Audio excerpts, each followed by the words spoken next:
반갑습니다. 송주준입니다. 왜 그런 얘기가 있지 않습니까? 우연이 반복되면 필연이다. 한두 번 정도는 그냥 우연찮다라고 생각할 수 있어도 몇 번이고 우연 같은 일이 반복이 된다면 이거를 그냥 우리가 단순하게 우연으로 치부할 수가 없다는 것이죠. 전혀 연관성이 없는 것처럼 보였던 한 가지 사건, 그리고 그 사건에 대해서 조사를 하다 보니까 생뚱맞은 인물이 등장을 했는데 그 사람은 다른 사람이 아니라 이재명 경기도지사였던 것이죠. 그때 그 사건이 발생했을 때 이재명 지사는 모든 것들이 그냥 단순하게 우연이다 라는 식으로 얘기를 했습니다. 그런데 몇 년의 시간이 지나고 난 뒤에 이번에 다시 한번 이재명 경기도지사와 조폭 사이의 연관성에 대한 얘기가 나오고 있는데요. 겉으로 봤을 때 이 사건이 이재명 지사와 아무런 연관성이 없는 것처럼 보입니다. 경기도지사인데 광주에서 벌어지는 일이랑 무슨 연관성이 있겠습니까? 그런데 웬걸 이 지금 철거 사건에 대해 가지고 배우를 조사하다 보니까 의외의 인물이 등장하고 있는데요. 그 인물 또한 마찬가지로 우연인지 필연인지 이재명 지사와 연관이 되어 있다고 합니다. 도대체 어떤 이야기인지 같이 한번 살펴보시죠. 자, 이번에 광주에서 정말 가슴 아픈 사건이 벌어졌습니다. 철거하던 건물이 무너져 내려가지고 버스를 덮쳤던 것인데요. 지금 사진만 보더라도 얼마나 당시의 상황이 심각했는지를 그대로 우리가 알 수가 있죠. 철거 관련 사고 중에서 가장 최악의 사고였다라고 하는 게 이번에 광주 철거 사고인데요.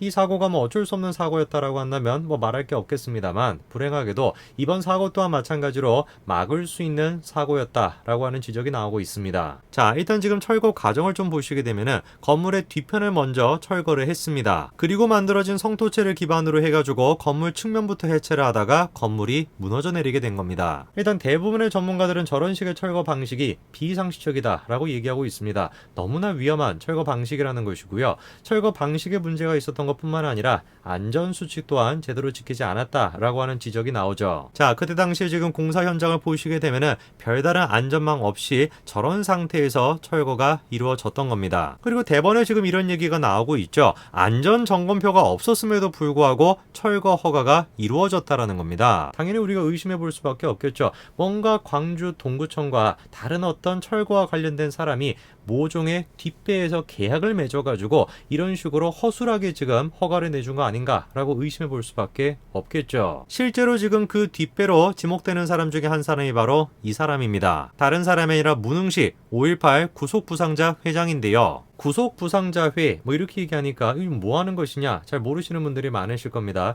저도 마찬가지로 몰랐었는데요.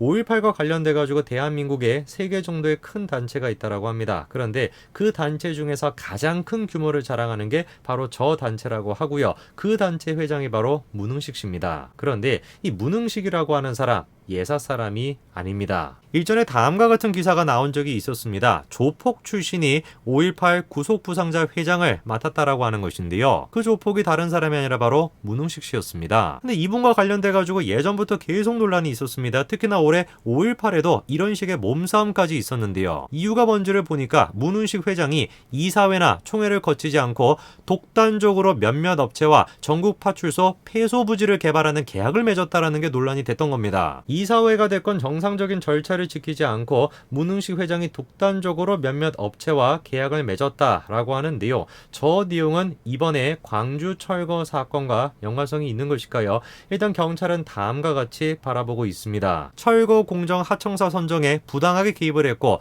영향력 또한 마찬가지로 행사했다라는 겁니다. 그리고 그런 식으로 부당하게 계약을 맺어가지고 금품과 향응을 제공받았다라고 경찰은 지금 보고 있죠. 자, 그렇다라고 한다면 이번 광주 철거 사고에서 가장 중요한 역할을 하는 사람이 누군가요? 문흥식인 겁니다. 정상적인 절차를 밟았으면 당연히 선정이 안 됐을 법한 문제가 있던 회사가 문흥식 씨의 개인적인 향응을 위해 가지고 선정이 되고 그런 문제가 있는 회사가 철거를 진행하다가 저런 식의 문제가 발생했다라고 한다면 당연히 이 사고에 가장 큰 책임을 져야 되는 사람은 문흥식 씨인 거죠. 놀랍게도 근데 문흥식 씨는 이미 해외로 도피했다라고 합니다.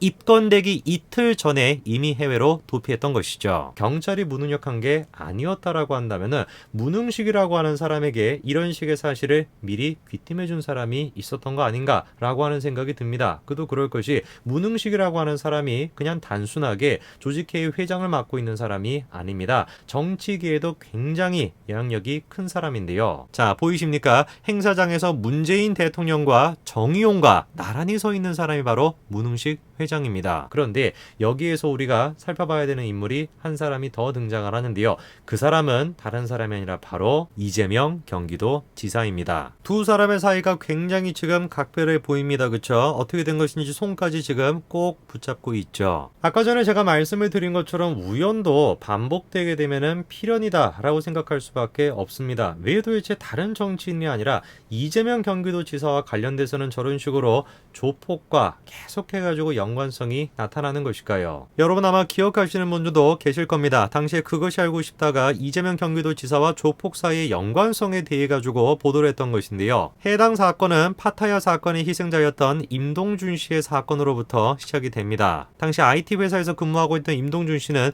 거액을 준다라고 하는 얘기를 듣고 파타야에 가가지고 근무를 했었는데요. 그런데 그렇게 파타야에 갔던 임동준 씨가 다음과 같은 모습으로 발견이 됐던 겁니다. 당시 용의자로 지목이 됐던 사람은 두 사람입니다. 윤 씨와 김영진 씨 두 사람인데요. 윤 씨는 자백을 했고 김영진이 주도로 했다라고 얘기를 했고요. 김영진 씨는 범행을 부정하면서 윤 씨가 주도로 했다라고 얘기를 했었습니다. 자, 그런데 알고 봤더니만 이 김영진 씨가 그냥 단순한 일반인이 아니었던 것이죠. 김영진 씨는 성남에 있는 국제 마피아 소속의 조폭이었는데요. 그래서 파타야 사건 같은 경우는 처음에는 조폭과 뭔가 연관이 되어 있다 이 정도 수준으로밖에 생각이 안 됐습니다. 그런데 이 사건에 대해 점점 조사를 하다 보니까 놀라운 인물들이 같이 등장을 했었던 것이죠. 그 중에 첫 번째 인물은 바로 은수미 현재 성남시장입니다. 선거 기간 동안에 은수미 시장의 운전기사 역할을 했던 최모 씨가 다음과 같이 폭로한 겁니다. 차량 운영비를 은수미로 부터 받은 것이 아니라 성남에 있는 한 기업으로부터 받았다라고 폭로를 한 것인데요. 해당 기업은 코마트레이드라고 하는 기업이었습니다. 이 기업의 대표가 이준석이라고 하는 사람입니다. 이 코마트레이드의 이준석 대표 같은 경우는 예전부터 은수미 후보를 지지해주고 도움을 줬던 것으로 파악이 됐었는데요. 코마트레이드의 이준석 대표 정체가 뭐였습니까? 과거 성남 국제 마피아 조직의 조직원으로 활동했던 사람이었던 것입니다. 자, 당시에 더불어민주당 지광근 후보는 다음과 같이 얘기를 했었는데요. 긴급 기자회견을 열면서 성남시와 국제파 조직원 이모 씨 그리고 그가 만든 코마트레이드와 관련된 내용을 말씀드리고자 했다라고 얘기하면서 이 자리를 빌지 않더라도 언젠가는 밝혀질 문제이고 시민 여러분께서 후에 접하시고 판단할 기회가 있을 것이다라면서 해당 문제에 대해서 함구했었습니다. 그러면서 지광근 씨는 이재명 지사가 사퇴해야 된다라는 식으로 주장을 했었죠. 도대체 그러면 국제 마피아 조직과 이재명 경기도지사 둘 사이에는 무슨 연관성이 있었다라는 것일까요? 알고 봤더니만 은수미만 지원해 준 게 아니라 이재명도 마찬가지로 도왔다라고 하는 의혹이 있었습니다. 그리고 나중에는 어떤 사실까지 밝혀졌습니까? 이재명 지사가 국제마피아 조직원의 변호인이었다라고 하는 사실도 밝혀졌었습니다. 이 모든 것들을 그냥 단순하게 우연의 일치다라고 얘기할 수 있습니다. 그리고 그게 실제로 이재명 지사가 그때 당시에 주장했던 내용이고요. 그런데